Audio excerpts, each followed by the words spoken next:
महाराष्ट्र राज्य समग्र शिक्षण योजनेतील कंत्राटी कर्मचाऱ्यांना सेवेत समायोजन करून कायम करावे, अन्यथा स्वेच्छा मरणाची परवानगी द्यावी अशी धडक मागणी सरकारकडे करण्यात आली.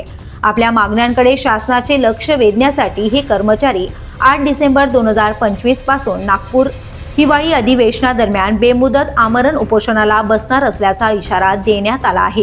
हे आंदोलन समग्र शिक्षा करार कर्मचारी संघर्ष समितीच्या वतीने होणार आहे. या योजनेतील अनेक कर्मचारी 20 वर्षांपासून तुटपुंजा मानधनावर आणि कंत्राटी पद्धतीने काम करत आहेत, तरी शासनाने त्यांच्याकडे दुर्लक्ष केल्याचा आरोप करण्यात आला आहे. मागील 4 वर्षात 50% कर्मचाऱ्यांच्या सेवा समाप्त झाल्या असून काहींच्या सेवेत फक्त 3 ते 6 महिन्यांचा कालावधी उरला आहे.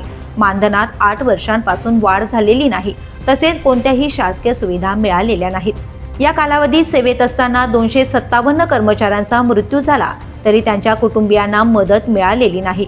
शिक्षण, आरोग्य आणि आर्थिक अडचणी गंभीर स्वरूपात वाढल्या असल्याचं कर्मचारी सांगतात.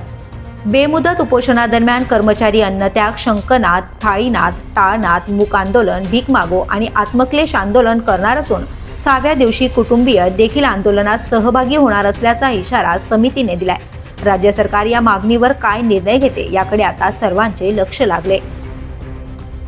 The police news bureau, Mumbai.